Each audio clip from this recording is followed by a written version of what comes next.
April the 4th, 1984. My position as chief factory planner, I think. I stole military plans and at vast financial profit sold them to the Eurasian leadership. Hello, our group number 9 is going to discuss privacy, or rather the lack of it, and surveillance as a social problem. But before I get into the problem, let us first understand what privacy is. In simple terms, privacy can be defined as the state of being alone, being free of attention from others. But times have changed. Today's technologies and internet have ensured that it is no longer possible to be alone. We are always constantly connected, even if we are not aware of it. Your mobile constantly collects data about your location, the memes you share on Facebook, the recommendations you browse on Netflix. Every tidbit of data about you is collected and recorded. We conducted a survey on privacy and surveillance which got 178 responses, and now we will discuss the results. Now, it is widely known that Google, Facebook, and Instagram uses our search histories and online activities to show us customized ads. In the survey, 49.4% people claimed that they never bought products through these ads, while 57.3% claimed that they found these ads annoying. 61% people admitted that they never read the privacy policy before giving an app access to information on their phones, and only 8.4% people claim that they are never concerned about their security on the internet. On being asked the degree of privacy to be given to hostelers, only 6.7% claim that it should be less than that given at home, while others claim that it should be equal or more than that given at home. Now, this is in part due to the fact that most of the responses received by us was by college-going students. Views on the CCTV cameras in the college campus constituted 46.6% saying that they are necessary and 23.6% saying that they violate their privacy and should be removed.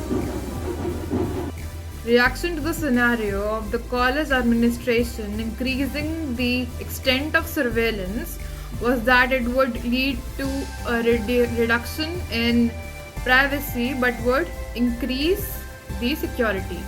And this claim was made by 48.9% of the responses. Next, we asked some Aadhaar related questions. When asked the degree of concern about the safety of the personal information given to Aadhaar, we saw that the answers were skewed to the very concerned level. Given the scenario that the government wishes to use Aadhaar data for security and surveillance purposes, we saw that people responded that they would be very concerned if such a thing happens. We also asked people to share their opinion on privacy in today's world. While 8 of the 38 responses claimed that privacy is a myth, we also had other interesting responses. One of the interesting responses read, "Privacy most of the time is not compromised or is an issue if one is morally or socially correct, but it also depends on the motive of the agency handling it, as nothing is perfect and data can be used to solve personal issues." Now, we have a lot to unpack in this statement. This statement alludes to the concept of disciplinary power taught by French philosopher Michel Foucault in his book Discipline and Punish. Disciplinary power works through surveillance that ensures constant possibility of visibility of each person by an invisible authority, which in turn makes these people into self-regulating individuals. To further his argument, Foucault uses the metaphor of a panopticon. A panopticon is a type of prison which was designed by Jeremy Bentham, wherein prison cells are put in the periphery of a circular building which then has a watchtower at its very center. Now the catch of the panopticon is that the watchtower can overlook each and every cell of the prison, but the watchtower itself is full of blinds and shutters.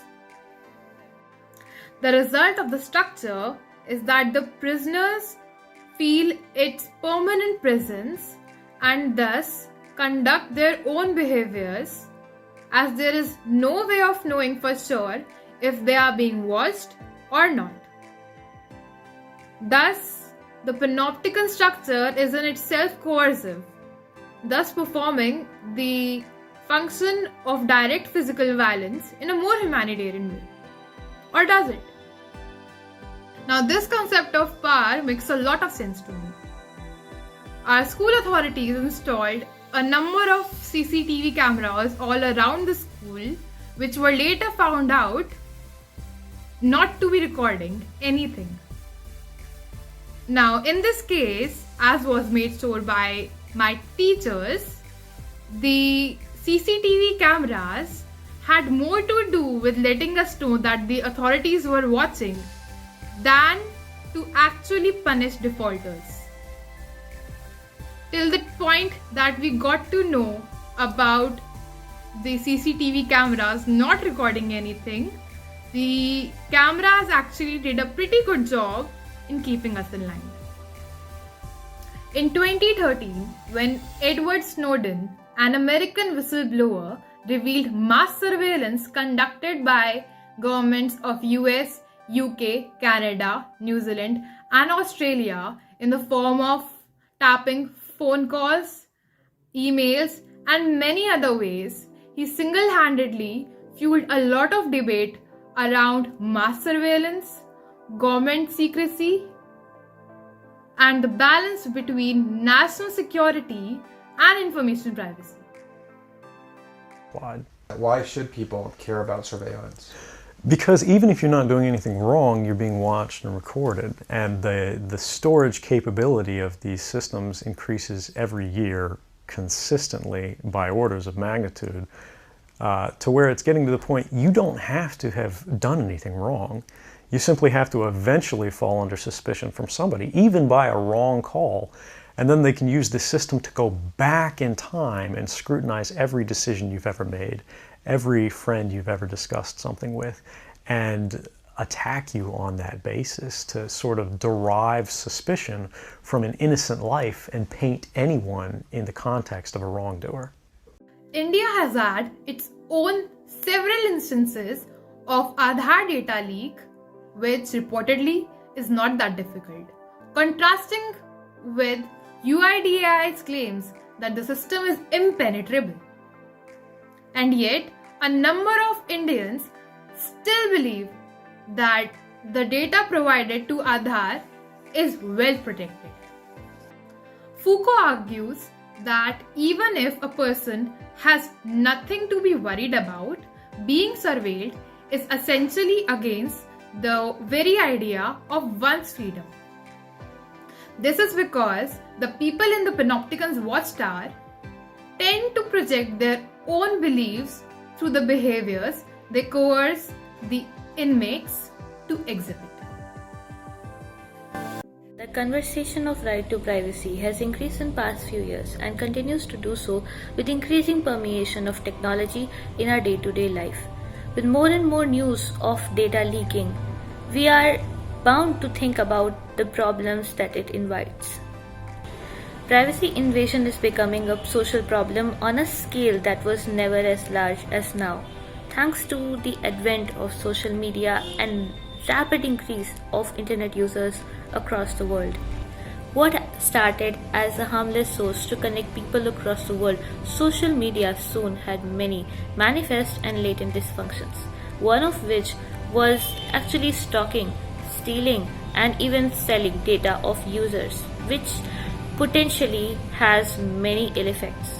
For example, socio-political effects, where a large number of people can be manipulated to vote for somebody, and this is seen as a harm to liberal democracy. Second, genetic privacy, where people's health information and their sexual preferences are leaked online. Third, consumer privacy. Does your Amazon recommendation know you better than your family, and is that a problem? That is the question. Fourth, employee privacy. And fifth, ever looming threat of surveillance. As with every sociological problem, privacy invasion has competing views too.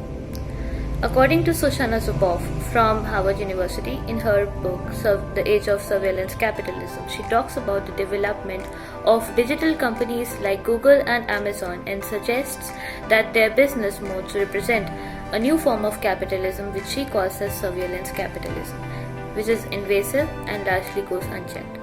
In her article, What Privacy is For, law professor Julia Cohen also argues that privacy is vital for development of individuals and their choices, which she calls as critical subjectivity.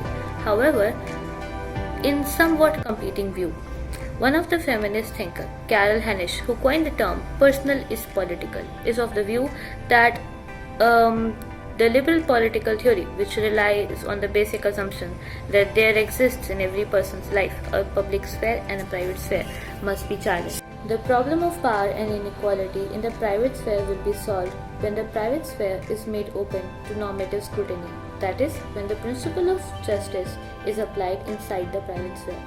And in order to do so, we must open the private sphere to the government scrutiny. This is her opinion. So we can see that because there are no decided boundaries on what privacy should be and to what extent it should be applied, there are some contrasting views. Hi, I am Bhavya Gandhi, and we already have covered some theoretical aspects of what privacy is and what are its social significance. But when it comes to practical life, we all have some conceptions about what privacy is. Most of us think of privacy as an individual issue, which is just a tip of an iceberg. Let's understand it with a simple example. Aadhaar. We all today carry an Aadhaar card. Aadhaar card is basically a card containing our personal information and biometrics, which are used by the government to identify the beneficiaries for their welfare programs. So about Aadhaar card, because we already give our information to many other places like banks, but there lies an interesting story behind Aadhaar. In 2015, a bunch of petitions were filed in Supreme Court terming Aadhaar card as a breach of privacy. You must be thinking that Supreme Court would have ruled it out, considering it as a political move, but Supreme Court allowed its proceedings. After a lot of discussions and debates, it led to the first formal recognition of right to privacy in India. After this landmark decision in 2018, right to privacy became a fundamental right in the Indian Constitution. So this was a unique case that affected all of us, but does it guarantee our security, or is there any loophole in it? The most common cases of breach of privacy today are due to digital data thefts. According to Wikipedia, in 2018 alone, 4.8 billion user data was exposed globally due to these privacy breaches, accounting for $2.1 trillion to these companies. Interestingly, this breach of privacy was not just due to minor scams over the internet, but due to lack in security of big data firms like Yahoo, eBay, LinkedIn or Adobe. The most recent case of this was of the tech giant Facebook. And a couple of years back, a report revealed that Cambridge Analytica, a data analyst firm, used the data of 50 million Facebook users to affect the US elections. Later, Facebook accepted that they have sold the data to this firm and they misused it for their personal interest. And this was not just one case. There are multiple instances of misuse of data being sold off by big firms. So this creates a very worrisome situation for us, because we can't even control whom we want to send our personal information. And furthermore, the big data is a very powerful tool today, which is used to affect the millions of users even manipulating their cultural, social, or political preferences, and which can be clearly seen in our everyday life on our social medias. I am sure all of you would have come across this type of video before, where a person is doing something expressive like dancing, singing, or even imitating their favorite actor, only for them to realize that everything is being recorded. The immediate reaction is that they are shocked or they are ashamed. Why?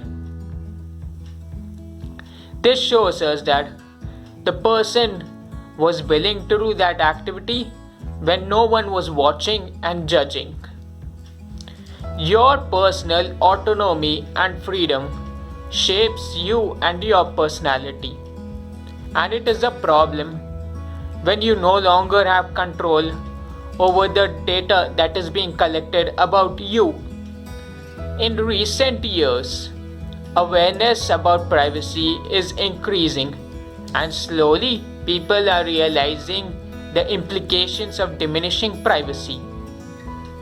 On the other hand, surveillance is something when this problem happens on a state level, and all this data is collected by a central agency. Virtually all countries today have some sort of surveillance over their citizens. While it is generally justified under the garb of security, there are no checks on how that data is handled and the potential misuse of that data.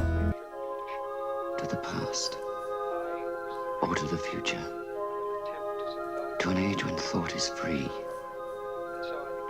from the age of Big Brother, from the age of the thought police, from a dead man. Greeting.